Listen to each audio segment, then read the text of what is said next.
चर्चा की थी। अब हम लोग आगे ये देखना है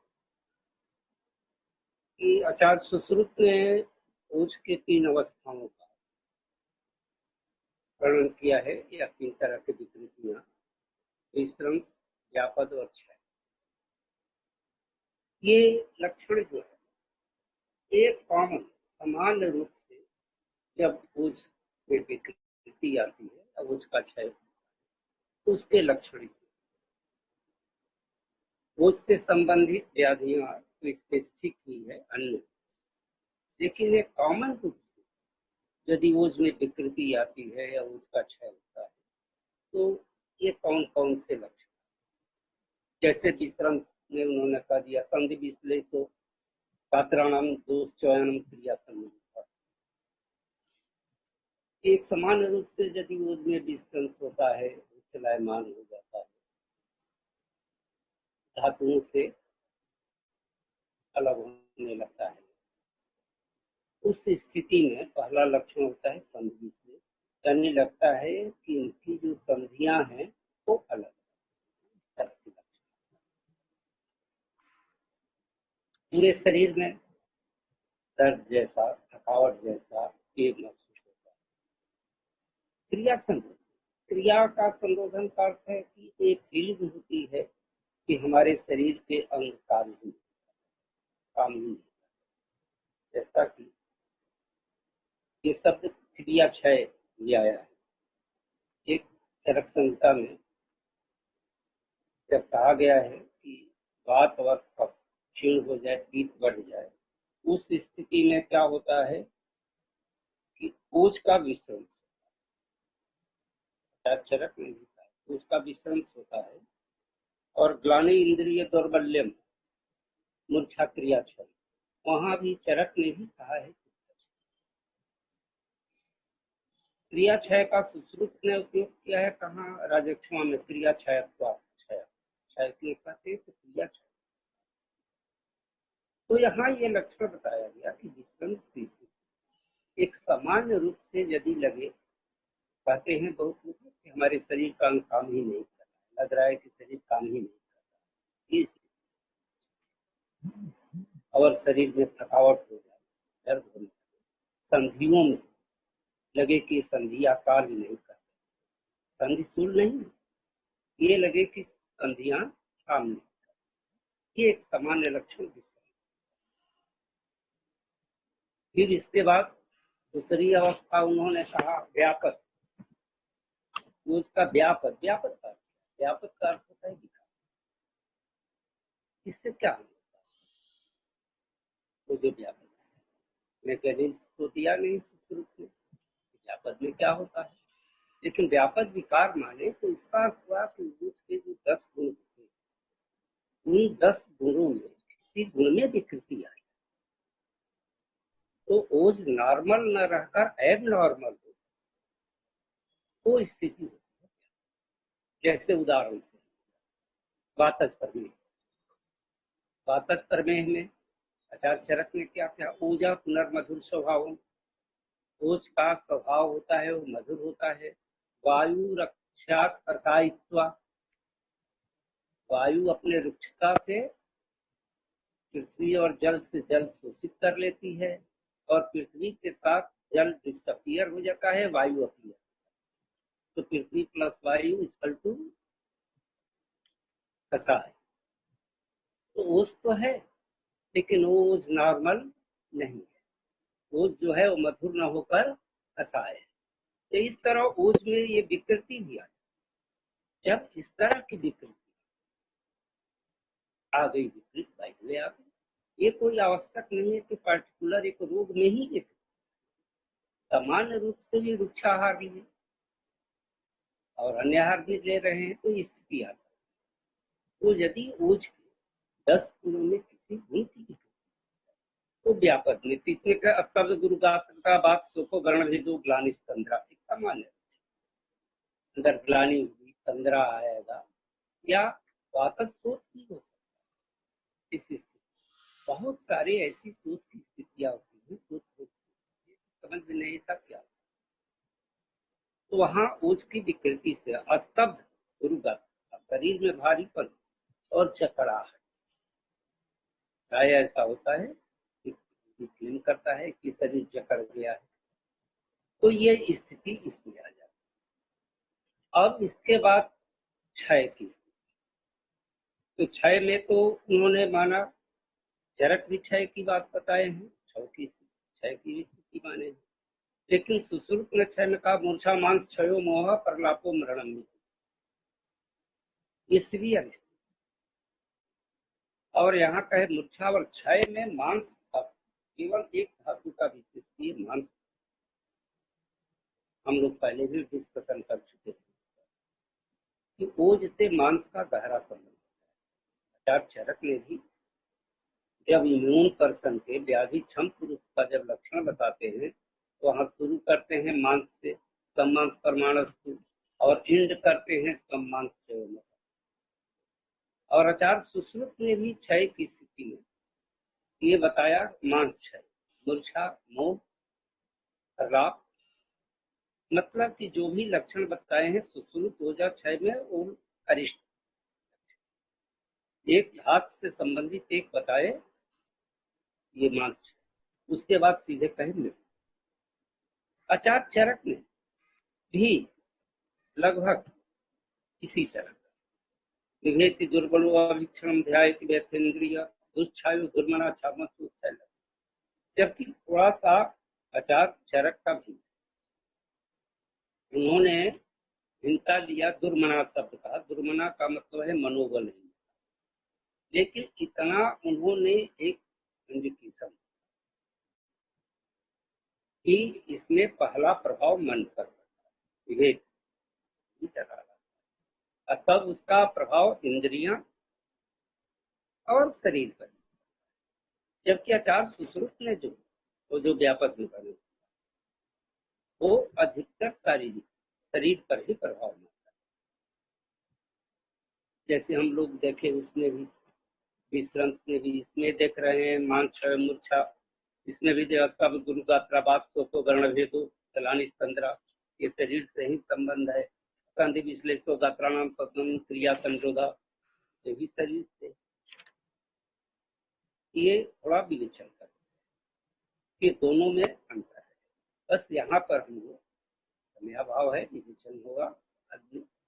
ये कह सकते हैं कि जो चरक का कॉन्सेप्ट का व्याधि क्षमत्व का बल का, वो मनोदैहिक का साइकोसोमेटिक, वो जितना व्याधि क्षमत्व का महत्व मानते हैं शरीर के लिए उतना ही मानते हैं व्याधि क्षमत्व का मन। बल्कि दूसरे शब्दों में ये कहा जाए कि मानसिक व्याधि क्षमत्व का कॉन्सेप्ट चरक का विशेष। अब हम लोग आ जाए कल परीक्षा वगैरह पर डिस्कशन कर चुके हैं। अब ये जानना है कि ये कौन कौन से फैक्टर हैं जो इम्यूनिटी के लिए रिस्पॉन्स। आयुर्वेद में इसका आयुर्वेदिक इम्यूनोलॉजी है वो अपने आप में पूर्ण विज्ञान। उन्होंने यही बताया कि कौन कौन से फैक्टर हैं जो कि जिस पर इम्यूनिटी निर्भर करती है या बढ़ती है, या इम्यूनिटी बढ़ाने वाले भाव कौन कौन है, जिसमें टाइटल शरीर स्थान में दिए बल वर्धक भाव, कौन कौन से फैक्टर हैं जो बल वर्धक। 3 प्रकार का उन्होंने दिया, ये दिए सहज, कालज, युक्ति। तो इनमें देखेंगे कि कुछ भाव युक्तिकृत हैं और कुछ सहज नेचुरली या प्राकृतिक रूप से या कंजेनाइटल, और कौन कौन से फैक्टर या काल के प्रभाव से कौन कौन फैक्टर है, या युक्तिकृत में कौन कौन से फैक्टर हैं जो बढ़ाते।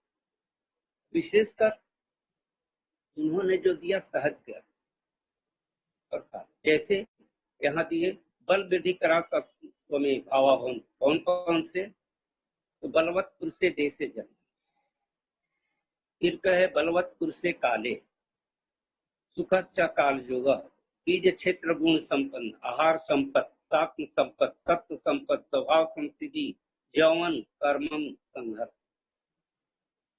ये जो भाव हैं ये सब तो शुरू में प्रारंभिक दिए उन्होंने सहज के लिए, फिर जोगश्च काला, कालस के लिए दिए, आप फिर उसके बाद कुछ दिए वो यवन कर्मम च हर्षम च, ये युक्ति। तो अब उनका कहना है कि प्रकृति या सहज इम्यूनिटी ये देश पर भी निर्भर करती है।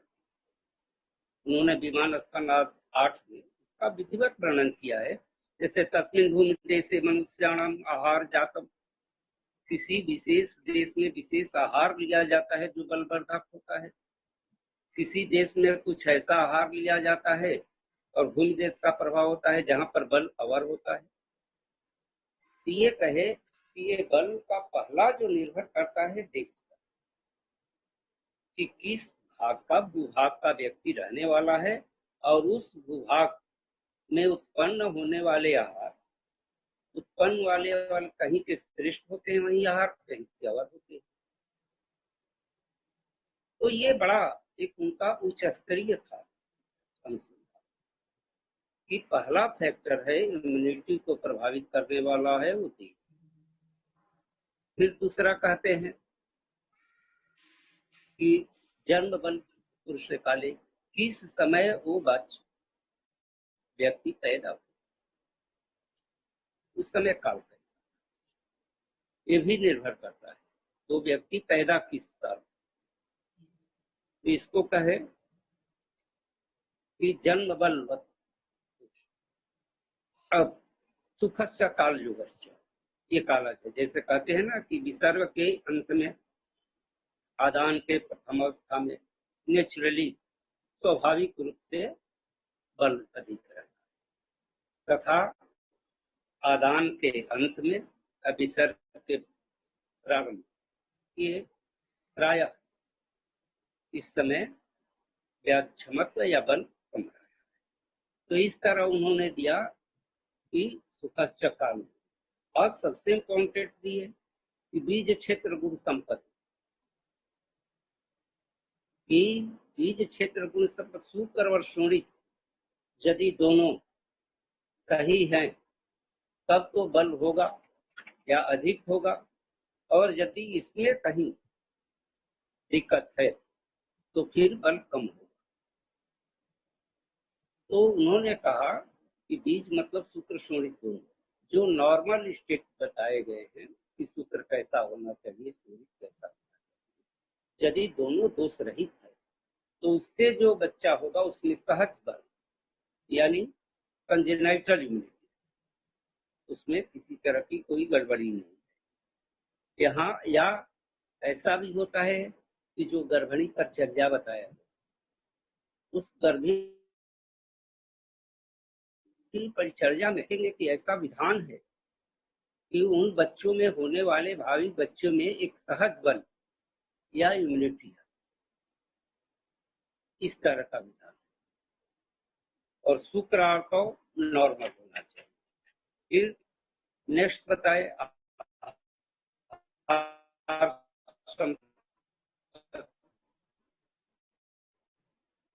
आहार संपर्क का मतलब है कि आहार नियमों का पालन किया गया है, तो इस स्थिति में ये बल बढ़ेगा। ये युक्तिकृत जो है क्षमता, उसके लिए ये आवश्यक है। आहार शब्द कि आहार पर भी निर्भर करता है कि आप किस तरह का आहार ले रहे हैं, किस समय ले रहे हैं, किस नियम से ले रहे हैं। फिर नेक्स्ट हम लोग प्रमाण शरीर पढ़ते हैं, शरीर की बनावट कैसी। इम्यून पर्सन में भी कहे कि सम्मान प्रमाण तो सम सहनतो न, यदि शरीर की बनावट सही है, जहाँ जो ऑर्गन होना चाहिए, जिस रूप में होना चाहिए, जिस प्रमाण में होना चाहिए, तो उस व्यक्ति में इम्यूनिटी बढ़े क्या रहे। ये भी सहज में के अंतर्गत ही ये है शरीर संपत्ति। उसके बाद शरीर संपत्ति के बाद कहे सात्म संपत्ति, सबसे महत्वपूर्ण है सात्म संपत्ति, क्योंकि हमारे यहाँ आयुर्वेद की मान्यता है कि जब गर्भ का निर्माण होता है उसमें 6 भाव, 6 भाव में एक सात्मज भाव, और सात्मज भाव का रोल क्या होता है गर्भ पर,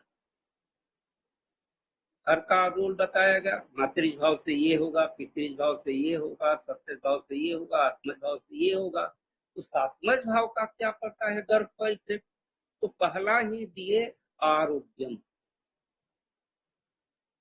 यदि सात आहार लेती है गर्भणी तो उसका पहला प्रभाव होगा आरोग्य, उसे कोई रोग नहीं होगा। अनालस्यम, उस व्यक्ति के अंदर आलस्य नहीं होगा। अलोलुप्यम, उसके अंदर लालच नहीं होगा। इंद्रिय प्रसाद, सारी इंद्रियां कार्य। तो इस स्वर वर्ण बीज हर्ष भूयस्पम।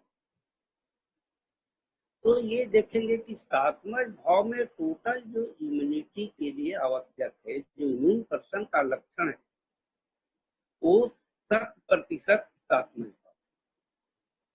तो इसके 5 डायमेंशन इसका प्रभाव। एक तो सहज में जो गर्भणी को सात्मज भाव, क्योंकि गर्भ में भी कहा गया सात्मज भाव, तो उस सात्मज भाव का गर्भणी का प्रभाव बच्चे पर, तो बच्चा होगा वो इम्यून होगा, अच्छी इम्यूनिटी उसमें रहेगी। लेकिन एग्जिस्टिंग लाइफ यदि हम सात्मज आहार लेते हैं तो बल होता, और यदि असात्मज आहार लेंगे तो दोष कुपित होंगे और रोग। तो अभी भी कहा गया है ना, षड्रस सात्म उत्तम होता है। जो 6 रस को सात्म जिसको है वो उत्तम होता है। एक रस सात्म वाला और इम्यूनिटी वाला होगा, और मध्य वाला है 3-4 रस वाला वो मध्यम। इस तरह से सात्मज भाव 2 तरह से। फर्स्ट को दिया गया गर्भ में सात्मज भाव कि यदि सात्म का सेवन है, सात्म है, आहार ले रही है गर्भणी, तो बच्चा होगा तो उत्तम बल। और एग्जिस्टिंग लाइफ में भी यदि षड्रस सात्म कर लिया जाए तो उत्तम बल होगा, यदि एक रस सात्म किया जाए तो और होगा, और यदि 2-3-4 को किया जाए तो मध्यम। फिर इसके बाद सत्व संपत्ति, अभी बड़ा इंपॉर्टेंट, सत्व संपत्ति मानसिकता। अभी जो बात चल रही है बार बार ये कोविड-19 में कि मानसिक बल, मानसिक उत्साह बढ़ाने की प्रक्रिया थी, लेकिन हमारे यहाँ शारीरिक मानसिक दोनों क्षमता की बात है। और इसके बल वृद्धि कार्य में कहा गया है कि सत्व संपत्ति, यदि मानसिक रूप से बल रहेगा तो शारीरिक क्षमता की वृद्धि, और मानसिक तो होगा ही। क्यों कि मानसिक जिसके अंदर क्षमता रहती है वो निज आगंतुक किसी तरह के घात को सहन करने की उनमें ये दोनों, ये भी दोनों तरह। एक गर्भ में सत्वज भाव भी है, 6 भाव में सत्वज भाव भी है, तो उसमें सत्व संपत्ति यदि है माता पिता, तो उसका प्रभाव पड़ेगा बच्चे में भी, मानसिक क्षमता भी कम होगी और शारीरिक। और दूसरा सत्व संपत्ति उसको आश्वासन आदि के द्वारा भी अस्वस्थ करके उसके अंदर मानसिक क्षमता की वृद्धि की। और भी उपाय है मानसिक क्षमता वृद्धि करने की, एक कॉन्सेप्ट याद, और भी उपाय है इस क्षमता के वृद्धि का। लेकिन सत्व संपत्ति ये इम्यूनिटी मन पर भी निर्भर करती है, मानसिकता पर भी निर्भर है। मानसिकता के कारण भी इम्यूनिटी घट सकती है और बढ़ सकती है। इसी तरह फिर दिए स्वभाव संसिद्धि, इसका है स्वाभाविक रूप से, जो प्राकृतिक रूप से, सहज रूप से जिसके अंदर क्षमता है वो क्षमता बढ़ती है। उसके बाद ये यौवनम युवावस्था, एक अवस्था के वय के अनुसार भी, वय का भी प्रभाव इम्यूनिटी पर पड़ता है। अभी कल आया, टीवी पर आया, इसमें 65 से अब जो है और 10 वर्ष से नीचे है वो लोग कृपया बाहर न निकलें। और हमारे यहाँ पहले से ही कहा गया कि जो युवावस्था होती है उनके बीच की, उस अवस्था में बल उत्तम रहता है। बल वृद्धिकर भाव है, इसमें इम्यूनिटी प्रमोट डेवलप पुष्टअप रहता। लेकिन बाल्यावस्था हो या वृद्धावस्था, युवावस्था के कंपेरिजन इम्यूनिटी कम।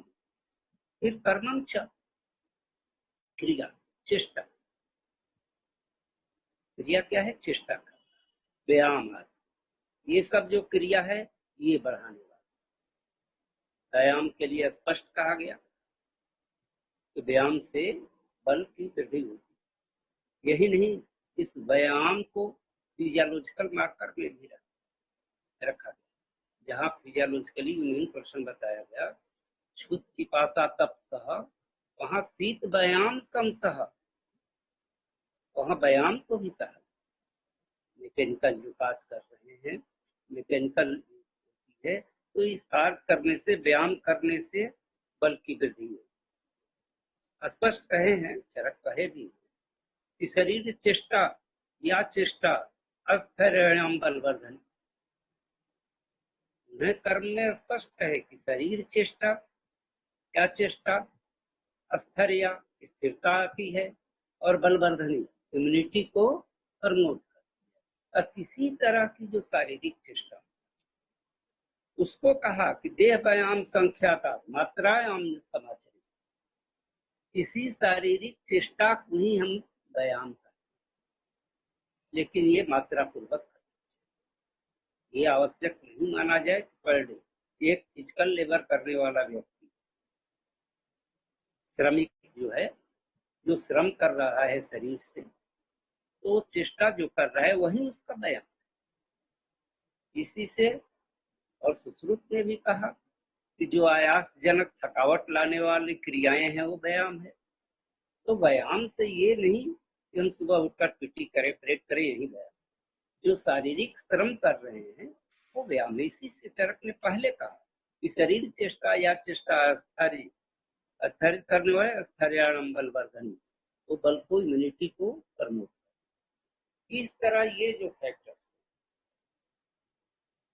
कि देश, बलवत देश में जन्म लेना, काल में जन्म लेना बलवत, काल का सुख दुख, सात्मक संपत्ति, तत्व संपत्ति, आहार संपत्ति, शरीर संपत्ति, यौवन, कर्म, एक्सेट्रा एक्सेट्रा।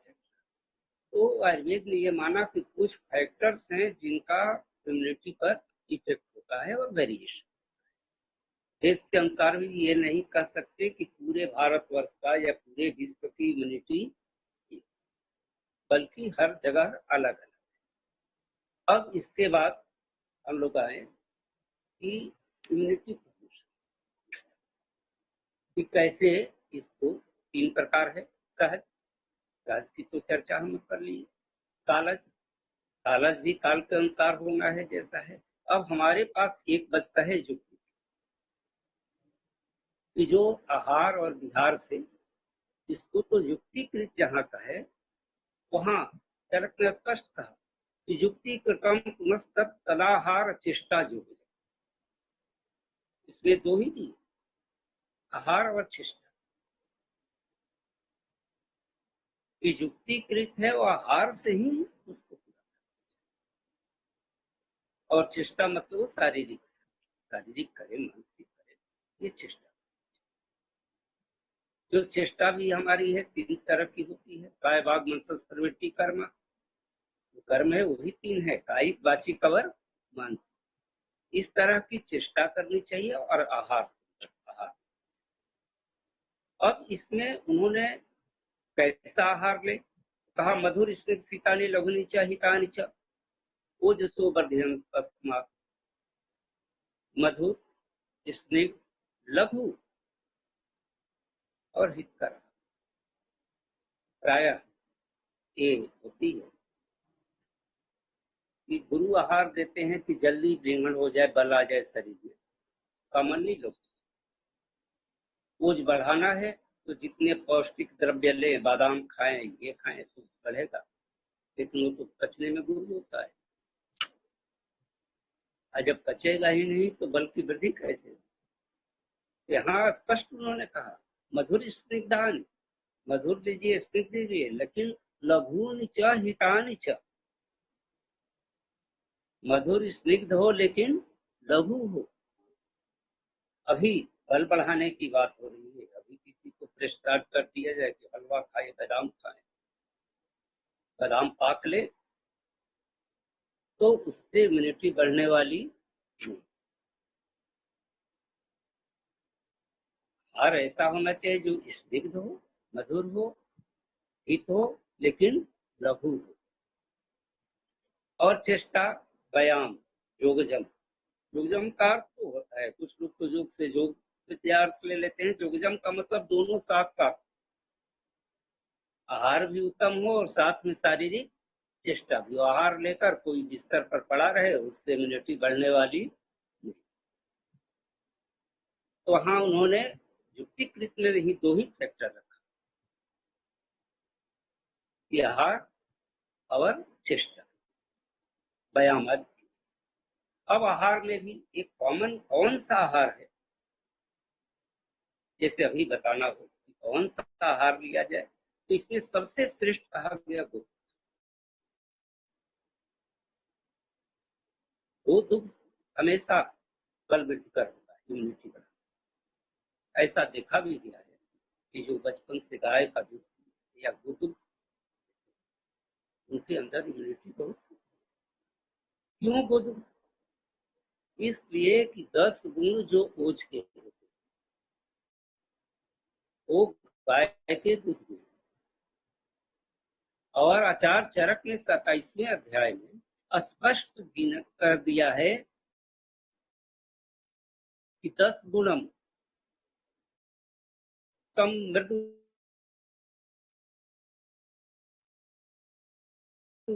गुरु मंदम प्रसन्नम च गव्यम 10 गुणम। वहां काउंटिंग और नंबरिंग भी चरक ने दिया।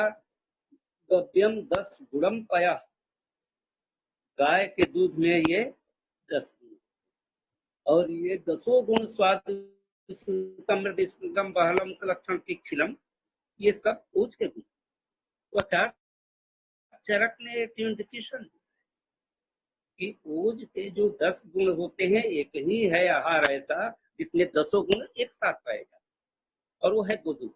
तदेव गुणे मैं ओजह, फिर कहते हैं, क्लियर करते हैं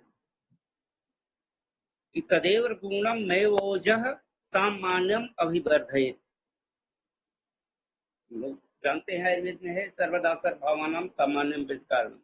वो चरक यहाँ स्पष्ट कर रहे हैं कि तदेव गुणम ओजह सामान्यम अभिवर्धयेत्। ये ओज के गुण गोदुग्ध में पाए जाते हैं, ये सामान्य सिद्धांत के अनुसार ओज की इससे वृद्धि, इम्यूनिटी की वृद्धि। अब प्रवरम जीवनियानाम क्षीर युक्तम रसायनम, लेकिन श्रेष्ठ तो और भी इससे श्रेष्ठ होगा यदि जीवनी व गणती औषधियों के साथ गो का दूध लिया। तो जो आहार उन्होंने बताया मधुर स्निग्ध और आहार द्रव्यों में उन्होंने सर्वोत्तम माना तो दूध का, डायरेक्ट इससे ओज की वृद्धि होती है समान सिद्धांत से। और एक इंडिकेशन और दे दी है कि प्रवरम प्रवरम जीवनीय नाम क्षीर युक्तम, यदि जीवनीय गण के औषधियों से ले तो श्रेष्ठ श्रेष्ठ। अब इस दूध में भी यदि महिष भैंस का दूध है नहीं, वो भैंस का दूध जो होता है वो उसमें स्नेह जाता है और निद्रा कर, निद्रा कर होगा तो फिर कब आएगा। और यही नहीं होता है कि उससे अग्नि मंद, महिषी दूध से अग्नि मंद। तो दूध में ये नहीं कह सकते कि कुछ ऐसे भी दूध है जिसका दूध क्षार होता है पृथ्वी का। तो दूध में भी उन्होंने स्पेशली बताया कि वो दूध का लेना।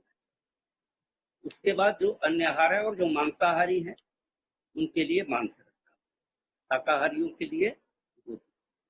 अन्न में भी कहे कि गोधूम, गोधूम की प्रधानता दी, कहे संधान के बात और गोधूम स्वाद शीतला जीवनो ग्रहणम दृश्यम स्थैर्य पर रोकना। तो इस तरह आहार में अन्न का भी उन्होंने बताया कौन कौन है। फल में जैसे मुद्रिका वृहणी वृक्षा मधुरम स्मृत शीतला, मुनक्का या किशमिश ये लिया जा सकता है। और छुहारा, छुहारा भी लिया जा सकता है क्योंकि उसमें है छुहारे में बृंगणम वृक्षम खरजूरम गुरु शीतलम क्षय अभिघाते। जब भी कोई अभिघात चाहे विषोपघात हो चाहे भूतोपघात हो या अभिघात, इस स्थिति में यदि बल बढ़ाना है तो इस स्थिति के लिए छुहारा। तो इस तरह सबका वर्णन करना तो संभव नहीं है, लेकिन उन्होंने एक दे दिया कि क्या क्या हम आहार दें। अब आ जाते हैं हम लोग बल्ले ड्रग क्या दे सकते। तो तीन ग्रुप है, तीन ग्रुप में है बल्य, त्रिंघड़िनी, जीवनी। इन तीन ग्रुप की किसी औषधियों का वहां महाकसाय नचाक्षरक ने कहा भी है कि एक संभव हो तो एक, नहीं संभव हो तो 10 उनका प्रयोग करें। बल्य में इंद्री, ऋषभि, सतावर, माघपर्णी, असगन, सालपर्णी एक्सेट्रा। तो इन 10 में जो उपलब्ध जो मिल रही हूँ उनका प्रयोग करना, उन औषधियों का प्रयोग करना, ये चिंतन है। एक रसायन थेरेपी बाजीकरण के बाद करें। महाकसाय में जितनी औषधियां दी गई वो डायरेक्ट, जैसे ज्वर गई, वो ये नहीं देखेगी किस प्रकार का ज्वर है, उसका काम है ज्वर का ना श्वास है, वो ये नहीं देखेगी कि किस प्रकार का स्वार है, शुद्ध है कि नहीं, बस उस ड्रग का प्रयोग। तो उसी तरह बल्य औषधियां जो है वो सीधे रूप में इम्यूनिटी पर बृंहण द्रव्य है ये सब।